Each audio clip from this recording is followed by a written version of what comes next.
Halo Sobat Bola, apa kabar? Semoga semua sehat Baik, selalu. Amin, amin, amin, amin. amin. Timnas Indonesia Senior, nih judulnya senior nih ya.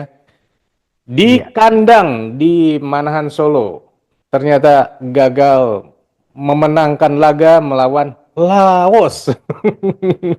Dan, dan untuk itu STY merasa bersalah karena gagal memenangkan laga ini. Bro Ipung, apa yang sebenarnya Iya, terjadi di laga ini, Bro? iya. Memang dari laga ini terlihat sekali ya bahwa ekspektasi yang begitu tinggi ternyata yang terjadi di lapangan berbeda sekali ya. Hmm. Karena saya pun juga punya anggapan bahwa Indonesia akan bisa bawa 3 poin dari pertandingan ini dengan Hmm. selisih gol paling tidak dua gol gitu loh. Hmm. Tapi ternyata yang terjadi di lapangan justru pemain-pemain Laos bermain dengan cara yang cerdik. Hmm. Ketika Indonesia juga saya analisa bahwa akan dari sejak menit awal akan berinisiatif untuk melakukan serangan, terbukti dengan line up yang diturunkan itu adalah line up yang sangat menyerang. Hmm. Ketika Donitri itu posisinya justru di Donitri Pamungkas di depan, didorong Hmm. ke Hmm. depan Hmm. untuk mengisi posisi sebagai gelandang dan bermain sebagai winger. Hmm. Dan posisi dia itu diisi oleh Ferrari, sementara posisinya Ferrari diisi oleh Kakang. Justru Hmm. problemnya ada di sini. Hmm. Ketika Indonesia yang sudah melakukan inisiatif serangan dari sejak awal, itu justru kewalahan ketika menghadapi skema permainan yang transisi dari Hmm. pemain-pemain Laos. Pemain Laos tahu bahwa mereka akan dipaksa untuk bertahan dulu nih Hmm. dengan posisi Indonesia sebagai tuan rumah Hmm. dan juga Indonesia punya winger-winger dan penyerang-penyerang yang cukup bagus. Hmm. Mereka menerapkan cara-cara transisi permainan yang sangat efektif. Hmm. Nah, di sini ketika Indonesia kehilangan bola, seharusnya pemain-pemain yang paling bisa memprediksi dan bisa mengantisipasi Hmm. indikasi bahaya itu terjadi di lapangan tengah ya, Hmm. terutama gelandang-gelandang bertahan Hmm. yang diisi oleh Raihan Hanan dan Arkan Fikri. Hmm. Seharusnya mereka yang sudah lebih dulu ini ya aware terhadap potensi bahaya. Cuma sayangnya ini dilewati. Hmm. Mereka bisa berhasil dilewati, Hmm. pemain-pemain Laos bisa masuk ke dalam daerah pertahanan kita, sementara terlambat ini ya covering. Dan lagi-lagi ini juga saya lihat bahwa performa dari Kakang Rudianto ini ketika dia diturunkan sebagai starter jauh di bawah performa yang sesungguhnya ya bro. Hmm. Hmm. Karena dia berkali-kali miskomunikasi dengan Kadek Arel, dengan Ferrari, sehingga ini menciptakan sebuah dilema ya. Ketika mereka siapa yang harus bertanggung jawab terhadap ini ya Hmm. menjaga area pertahanan. Karena Kakang sendiri sering telat untuk menutup gitu loh. Hmm. Dan ini bisa dimanfaatkan oleh Laos dari sejak menit ke-10 mereka sudah counter attack dan menghasilkan gol. Ini Hmm. juga kan seperti memberikan ini ya, memberikan tekanan juga terhadap kubu Indonesia. Dan Indonesia berupaya untuk membalikan keadaan. Cuma yang terjadi berikutnya malah kita juga terus-terusan ada dalam posisi tidak nyaman untuk melakukan serangan karena counter attack yang dilakukan oleh Laos itu begitu efektif, bro. Ya, ya. Ya memang betul ya. Dari 3 kali shot on goalnya Laos, justru 3 kalinya gol nih. Nah ini nih bro nih. Waktu Iya, saya lihat starting line up ini ada Dava Fasa. Waduh, ini dulu ya saya sempat ngefans banget nih iya. sama Dava Fasa nih dan berharap dia maju ke tim senior dan akhirnya benar terjadi main di timnas Iya. senior ya, tapi kenapa dia tidak ada save satupun? Bagaimana bro? Ya, ya memang penampilan Dava Fasa tidak bisa juga disalahkan ya secara perorangan. Hmm. Tapi memang gol-gol yang masuk ke gawangnya Dava Fasa itu dua kalau nggak salah dari deflected ya. Hmm. Itu mungkin posisi dan arah yang sudah di apa ya diantisipasi oleh Dava sudah betul. Cuma Hmm. bola melenceng kemudian merubah arah dan Hmm. itu yang terjadi. Nah, cuma yang sebetulnya yang jadi masalah buat saya justru di lapangan tengah Hmm. kemudian di belakang itu justru yang menjadi kelemahan kita. Sementara kalau kita lemah di depan itu mungkin masih bisa ini ya, masih Hmm. bisa kecenderungannya lebih aman. Hmm. Karena memang jauh dari sektor-sektor pertahanan. Nah, di sini juga kenapa kemudian Indonesia tidak bermain menyerang dengan cara yang efektif? Di situ kehadiran Hoki Caraka juga menjadi percuma karena dia juga underperform.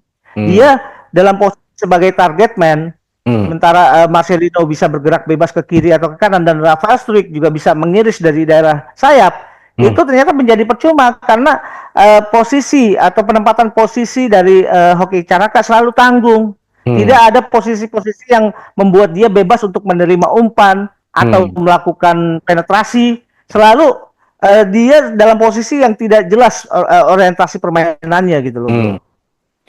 Ini salah nempatin posisi para pemain. Maksud saya gini, kan di laga Indonesia melawan Myanmar kemarin itu STY belak-belakan nih bilang ya bahwa memang para pemain itu ditempatkan di posisi-posisi yang tidak biasanya gitu ya.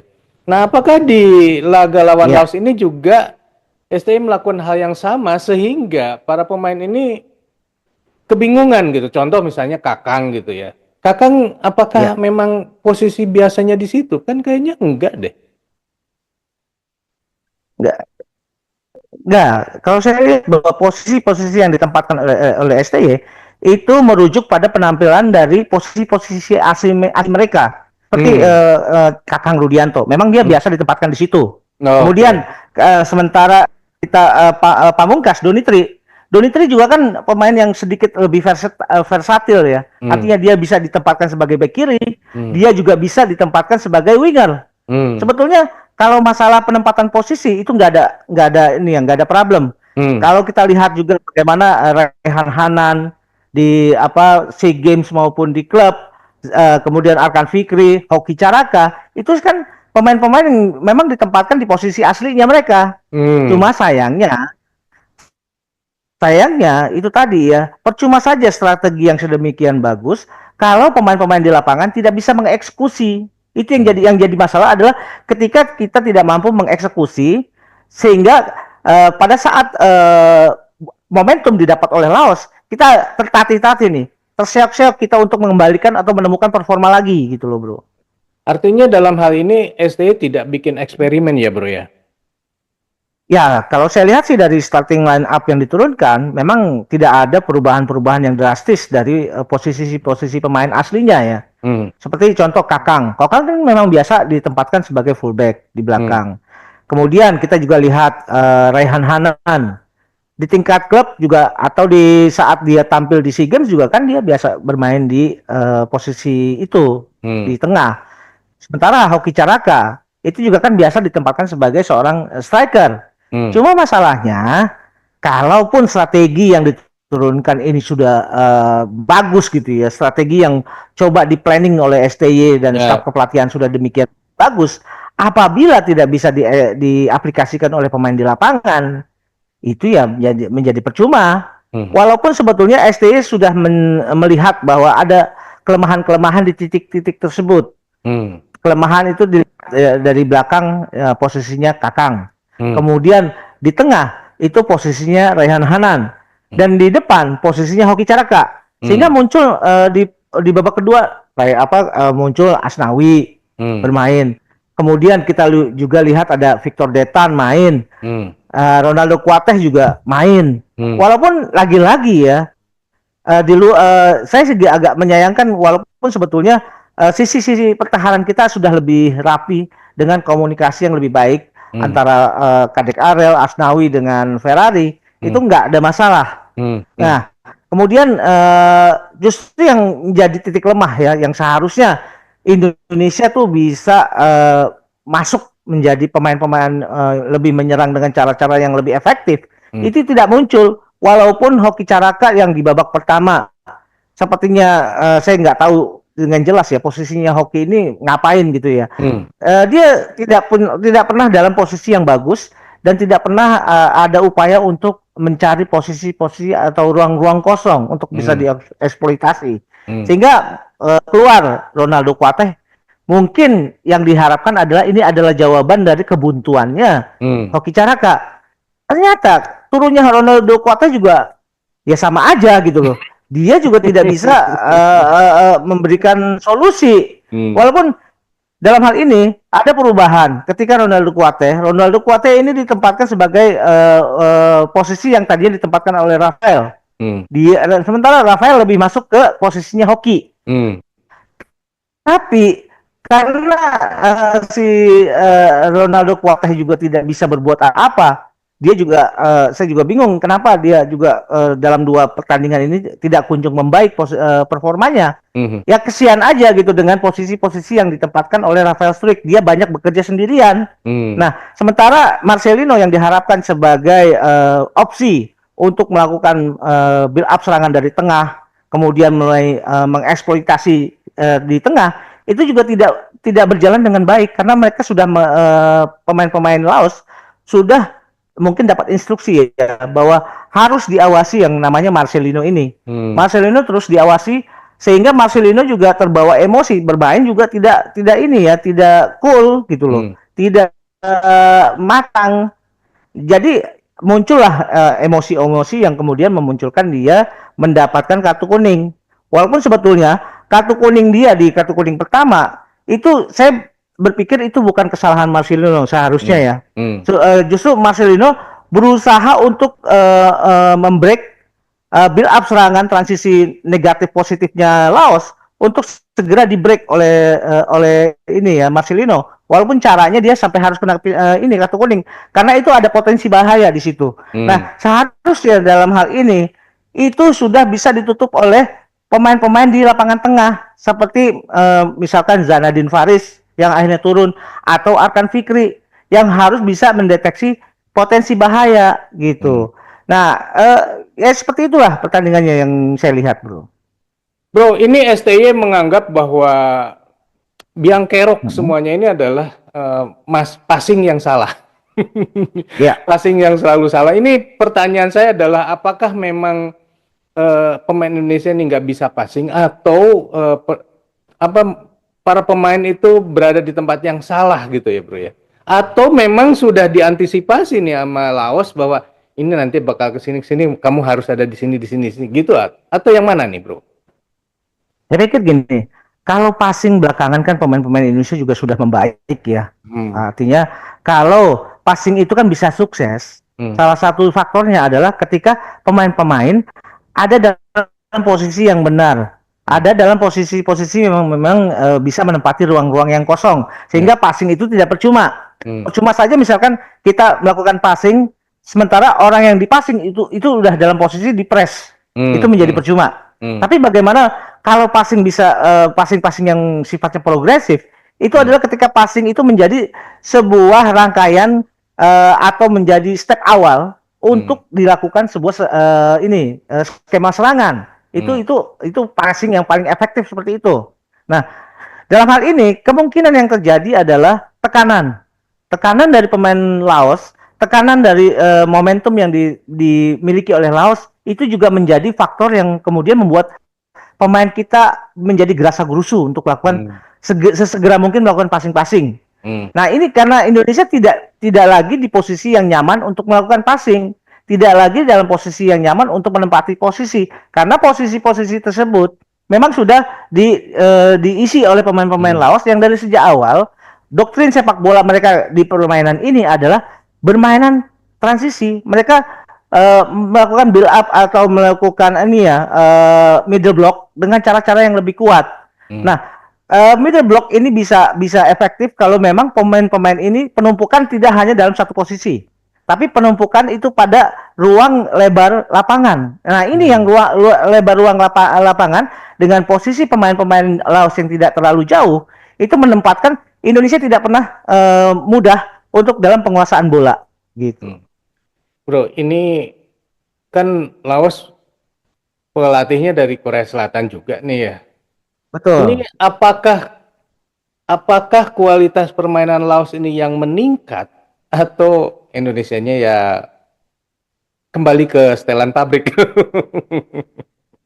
Sebetulnya gini, tanda-tanda ada perkembangan sepak bola di Laos dan di Kamboja itu dari edisi sebelumnya AFF gitu loh. Nah, ketika dulu Laos sempat ditangani oleh pemain kalau nggak salah pelatih asal Jerman kalau nggak salah ya.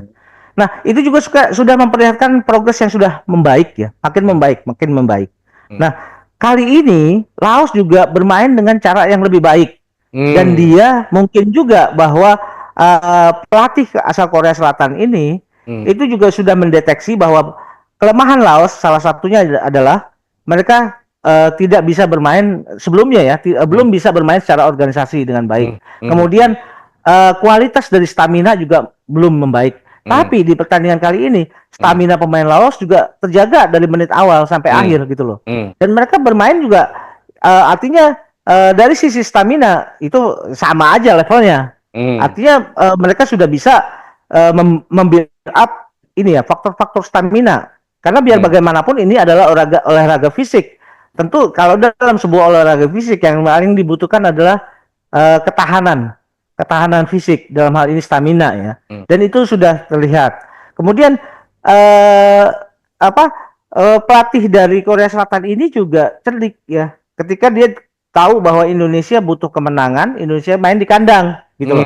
Jadi mereka tidak memaksakan untuk melayani permainan Indonesia di tengah. Tapi dia berusaha menghindari permainan-permainan di tengah untuk bisa melakukan long passing atau progress passing yang lebih cepat ketika terjadi transisi. Nah, ini yang sebetulnya kelalaian dari pemain-pemain yang terutama di tengah sebagai gelandang bertahan dan barisan belakang yang saat itu masih ada Kakang gitu loh, Bro. Bro, ini di kolom komentar ada yang bilang gini, wah inilah sebenarnya kualitas lokal pride yang sesungguhnya. Bro Ipung setuju nggak? Ya. Gini, saya pikir enggak juga ya. Belakangan kan kita cobalah kita untuk menghindari lagi dikotomi mengenai local pride dan anti naturalisasi, kemudian pelatih asing dan segala macam. Sebaiknya itu sudah mulai dikubur ya. Karena saat ini momentum sepak bola Indonesia kan sudah membaik. Dan saya juga membaca situasi ya bahwa yang namanya local pride ini mungkin hanya terdengar setahun 2 tahun sebelumnya ya. Tapi ke belakang sudahlah kita tidak usah lagi ada dikotomi mengenai local pride atau non local pride gitu loh. Nah, cuma yang jadi masalah pada saat ini adalah sebetulnya pemain-pemain kita kan juga pemain-pemain yang bagus ya. Artinya pemain-pemain yang masih muda dengan harapan punya masa depan yang lebih bagus nantinya. Apalagi ini juga momen yang dipakai oleh STY untuk mencari bakat-bakat baru untuk mengisi pemain-pemain senior. Jadi kalau saya pikir ini murni adalah performa pemain yang tidak baik ketika melawan Laos gitu loh, Bro. Dan kita dikejutkan dengan permainan Laos yang begitu cepat, terutama di transisi, dan kita harus ketinggalan di menit-menit awal.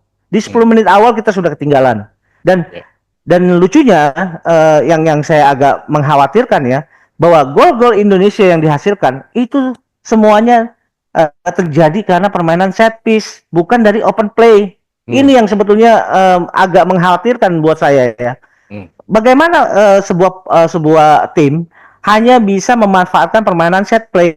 Untung saja yang dilawan adalah Laos yang mungkin belum punya pengalaman untuk menghadapi permainan-permainan set play seperti yang diperagakan oleh Arhan.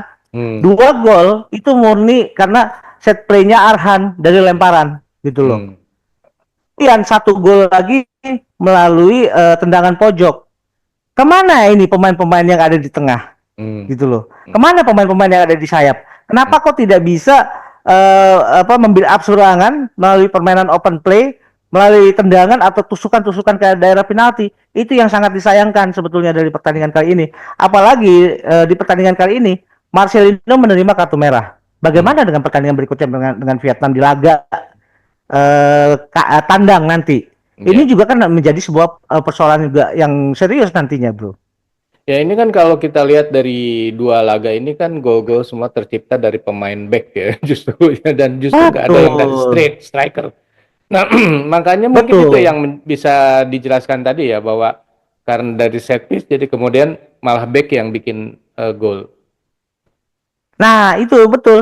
Jadi kekhawatiran saya kan terbukti ya bahwa dari 2 pertandingan ini itu semua yang mencetak gol adalah back Asnawi. kemudian Ferrari, Kadek Arel, itu semua adalah back. Artinya ini kan hanya permainan-permainan set piece yang bisa dilakukan untuk bisa menjebol gawang lawan. Nah, tentu yang menjadi persoalan-persoalan kritis, bagaimana permainan-permainan di tengah?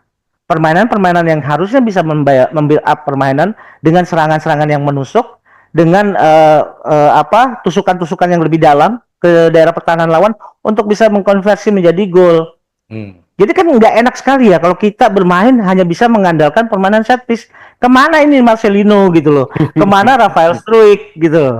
Kemana Arkan Fikri, Detan gitu loh? Yang seharusnya diharapkan bisa membuild up serangan atau mengkreasi sebuah serangan menjadi gol dari permainan open play gitu. Nah, terkait dengan tadi disebut apa namanya Marcelino yang dapat kartu merah gitu ya. Bagaimana kira-kira menurut Bro Ipung mengenai peran dari wasit di laga ini? Wah, bagus sekali ya peran wasit kali ini ya. Saya pikir nggak ada masalah. Jadi semua keputusan-keputusan yang dilakukan, ini wasit asal Jepang ya, itu memang murni apa yang terjadi di lapangan. Jadi kalau kita melihat seperti ini ya, kita tidak punya kekhawatiran ya terhadap peranan wasit dalam pertandingan. Gitu. Oke, kita sekarang ada di puncak klasemen ya karena Vietnam libur ya di laga kedua itu. Iya, jadi Vietnam nggak bisa nambah poin, Indonesia nambah poin 1, jadinya Indonesia dapat 4. Tapi nanti di laga keempat Indonesia yang libur nih sebelum laga terakhir melawan Filipina. Kira-kira peluang Indonesia seperti apa, Bro, untuk maju ke semifinal? Masih terbuka kah? Masih sangat terbuka ya. Karena Indonesia dalam hal ini 2 pertandingan tidak pernah kalah ya, 1 menang 1 seri. Nah, cuma dari beberapa rangkaian pertandingan di grup A dan di grup B, ada satu hal yang ingin saya highlight. Dalam hal ini bagaimana sebetulnya kita kan mengharap bahwa ASEAN ini bisa bergerak bersama-sama, maju bersama-sama. Jangan hanya ASEAN, Thailand, Vietnam, Indonesia, Malaysia atau Singapura. Sementara masih ada 6 lagi negara ASEAN. Nah, kalau merujuk dari rangkaian pertandingan kali ini di AFF, itu ada indikasi bahwa sebaran kualitas permainan itu juga sudah mulai membaik. Kita lihat bagaimana Timor Leste, kemudian Kamboja bisa menahan seri Malaysia. Kemudian Timor Leste juga hampir mengejutkan Malaysia.